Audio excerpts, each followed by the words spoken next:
최근 윤석열의 경호처로부터 입틀막을 당했던 이면택 대한소아청소년과 의사 회장은 흑화돼서 연일 윤석열을 비판하다가 김건희를 성형 괴물이라고 말해서 언론의 큰 주목을 받았습니다. 그리고 오늘 오전 그는 압수수색을 당했고 현재 연락 두절 상태라고 전해지고 있습니다.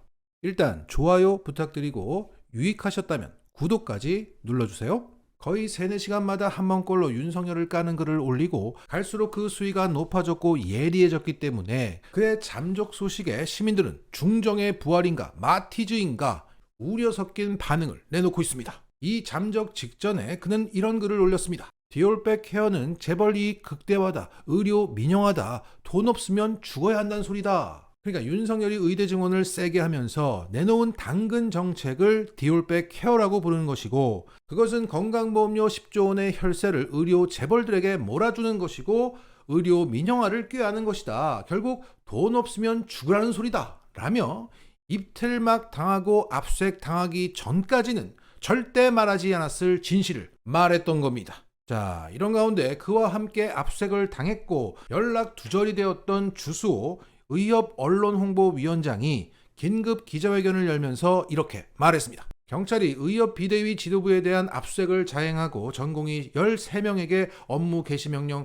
공시 송달을 강행했다. 14만 의사들은 대한민국에서 자유시민의 자격을 인정받지 못하고 있음을 자각하는 계기가 됐다. 이제 자유를 위해 저항하고 목소리를 높일 것이다. 의사들은 한 명의 자유시민으로서 인정받기 위한 노력을 다해 나가야 할 것이다. 더 이상 물러설 곳이 없는 낭떠러지 앞에 서 있다. 3월 3일 여의도에 모여서 우리의 울분을 외치고 희망을 담은 목소리를 대한민국 만방에 들려주자. 국민 여러분께 불편을 끼칠 수도 있을 것 같다 라고 말하면서 강도 높은 집단 행동을 예고했습니다. 자, 그러면서 의협은 3월 3일 여의도 일대에서 약 3만 명이 참여하는 대규모 총걸기대회를 열 예정이라고 밝혔습니다. 자, 무려 의협 대변인이 나와서 당해본이 자각하는 계기가 됐답니다.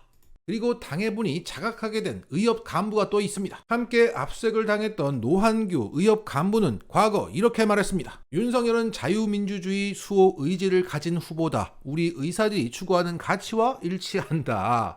귀족 노조의 문제점을 정확하게 파악하고 이를 해결할 의지를 가진 후보다. 자, 현재 윤석열은 그 노조 때려잡는 방식으로 현재 의사들을 때려잡고 있는데, 당시 의사들은 나는 건드리지 않고 저 힘없는 노조들만 때려잡을 줄 알았던 겁니다.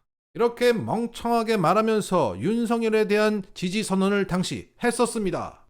그런데 지금 그는 이렇게 말하고 있습니다. 윤석열 정부가 나를 고발했다. 이것은 나의 입에 재갈을 물리는 것뿐만 아니라 다른 많은 이들의 입에 재갈을 물리려는 의도다. 나는 자유 대한민국에서 살고 있다고 생각했으나 그것이 아니었다. 임금님을 모시는 조선, 수령을 모시는 북한과 다름없다. 이렇게 의협 간부들이 하나같이 윤석열한테 속았다고 외치고 있습니다. 이렇게 될 줄 몰랐다니 정말 한심스럽지만 당하고도 모르는 이직들이 많습니다. 역시 의사 선생님이라서 그런지 이직 중에서 제일 똑똑합니다. 그 일베 커뮤니티 만들어서 세상을 극우화시킨 그 후과가 이렇게 돌아오고 있는 겁니다. 지금의 참교육 시간을 잘 활용하셔서 좋은 의사로 거듭나는 계기가 되기를 바랍니다. 여기서 다시 한번 묻겠습니다. 2020년 400명 증언하자고 할 때 할 걸 그랬죠? 다음 뉴스.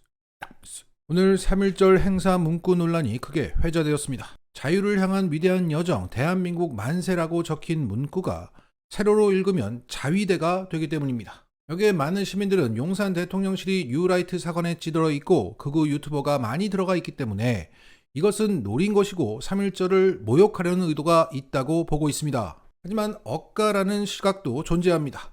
자, 100번 양보해서 만약 그런 일베스러운 의도가 없다고 하더라도 이런 논란을 사전에 차단하지 못한 책임은 분명합니다. 우리나라에서 가장 중요한 국가 행사를 준비하면서 가장 많이 노출될 백월을 준비하면서 이런 논란이 있을 것을 사전에 체크해내지 못했다는 것은 무능하거나 민족적 감수성이 없다는 얘기입니다. 즉 상식적인 한국 사람이 용산에 없다는 겁니다. 어떻게 이걸 놓칠 수가 있습니까? 만약 문재인 정부의 6.25 행사에서 그 백월에 세로 드립으로 인민군이라고 적혀져 있다고 가정해 봅시다. 그랬다면 어땠을까? 지금 난리가 났을 겁니다. 따라서 실제 의도를 했든 안 했든 논란이 있다는 것 자체가 문제고 이건 무능이거나 민족적 감수성이 떨어진다는 증거입니다. 이런 상태라는 것을 말해주는 보다 명확한 증거가 또 있습니다. 오늘 3.1절 기념식을 주관하는 부처인 행정안전부는 3.1운동에 대한 잘못된 설명을 공식 SNS 계정에 올렸습니다. 3.1운동이란 1919년 3월 1일 만주 하얼빈에서 시작된 대한민국 임시정부의 독립선언과 동시에 만주, 한국, 일본 등에서 일어난 대규모 항일 독립운동이다. 그러니까 윤석열 정부의 행안부는 3.1운동이 임시정부의 독립선언과 동시에 일어난 독립운동이라고 말했던 겁니다. 하지만 팩트는 이겁니다. 대한민국의 임시정부는 3.1운동의 영향을 받아 3.1운동 이후에 수립되었습니다. 게다가 현재 윤석열 정부 역시 1919년 4월 11일을 대한민국 임시정부 수립 기념일로 기념하고 있습니다. 그러니까 3.1운동이 있고 임시정부가 수립되었는데 그 인과관계를 모르고 동시에 일어난 것으로 말했다는 겁니다. 더군다나 그 임시정부의 독립선언은 만주 하얼빈에서 시작된 게 아닙니다. 3.1운동 이전에 발표한 독립선언서로는 대한독립선언서가 있습니다. 그런데 그 대한독립선언서는 1919년 2월 만주 길림 등 해외에서 활동하던 독립운동가 39명이 서명한 것으로 알려지고 있습니다. 그리고 대한민국 임시정부가 수립된 장소는 상하이입니다. 그런데 여기서 왜 갑자기 하얼빈이 나왔을까? 제가 추정컨대 안중근은 아니까 그 하얼빈역 독립운동 그럼 하얼빈이지.